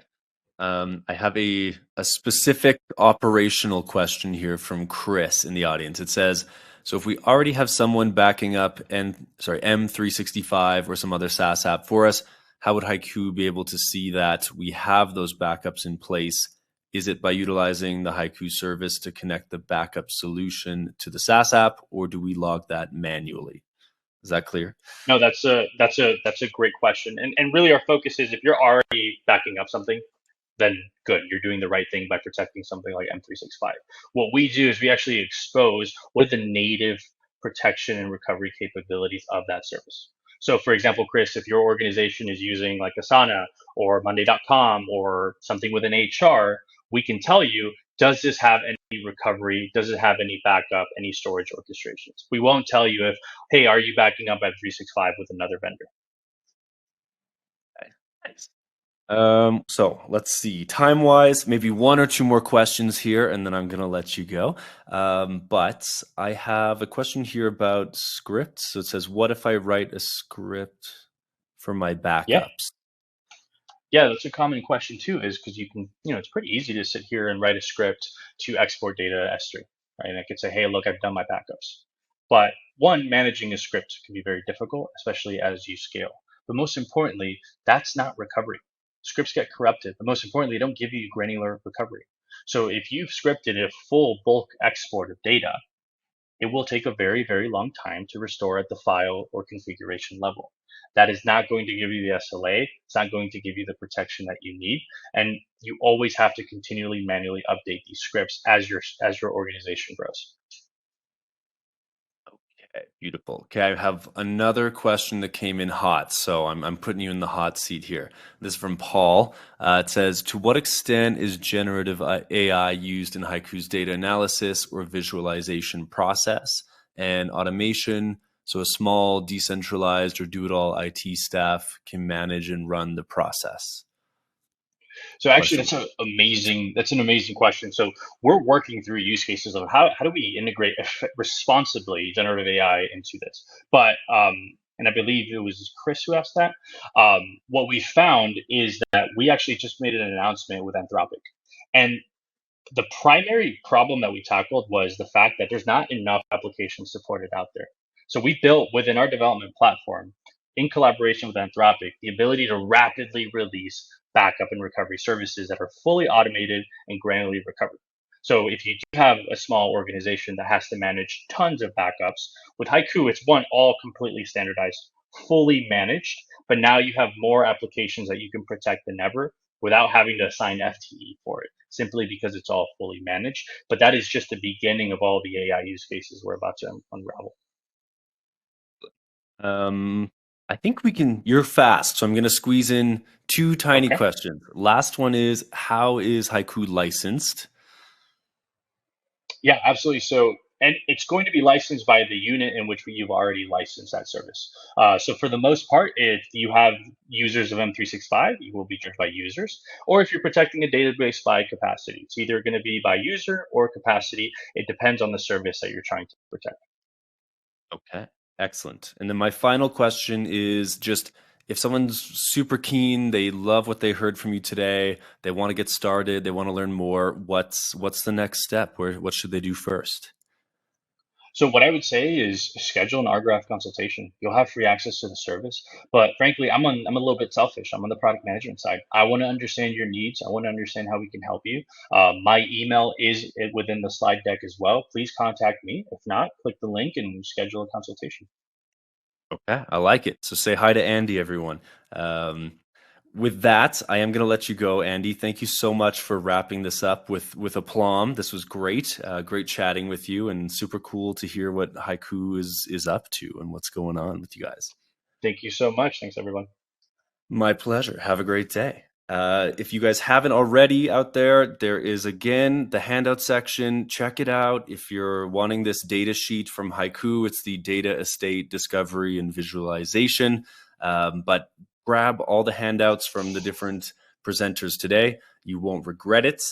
And with that, I have one final set of prizes to go through, and then we'll wrap things up.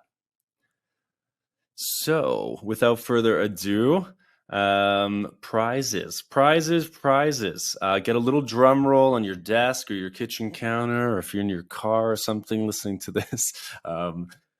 We've got 2 more to go. So the winner of the $300 Apple gift card, the fourth and final, is Ron Ingram from Wisconsin. And the winner of the iPad Pro is the winner, Kevin Leish from Texas. Congratulations to you both. And I'm just going to give a recap of all of our winners today. So we have Scott Brissenden from Texas winning our first gift card. Alex Alonso from California winning the second. The first iPad Pro going to Jackie Mattingly from Kentucky. Gift card number 3 off to Jay Dibble from Tennessee. iPad Pro number 2, Ray Lung from California. Gift card number 4, Ron Ingram from Wisconsin. And last but not least, the third and final iPad Pro going to Kevin Leish from Texas. Super huge congrats to all of you. As always, we'll be in touch about claiming your prize after the webinar. Plus, we give a best question gift card from the session. So you might be eligible for that if you were answering questions. Now, if you are on the webinar today and you would like to chat with us about presenting on a future summit, EcoCast, or MegaCast webinar, we would absolutely love to hear from you. Please reach out via email at connect@actualtechmedia.com. And with that, on behalf of the Actual Tech Media team, I want to thank you all. To all of our speakers, I want to thank the audience, and I want to thank all of our speakers from Commvault, Rubrik, Cohesity, and Haiku for making this MegaCast possible and for sharing the time with us today. Special thank you to you all for your participation from the polls in the beginning and all throughout. It really makes an impact to have you all in the chat and participating. And before you take off today, be sure to mark your calendars and come back to join us for our expert series this coming Friday, where you can get a roadmap for the transformative journey into the realm of artificial intelligence in the enterprise. So that's titled AI Revolution 2024, Intro to AI in the Enterprise. And that, again, is Friday, February 23rd, 12 p.m. Eastern, 9 a.m. Pacific. I hope to see you all again soon. And until then, have an absolutely magical rest of your day. Bye-bye.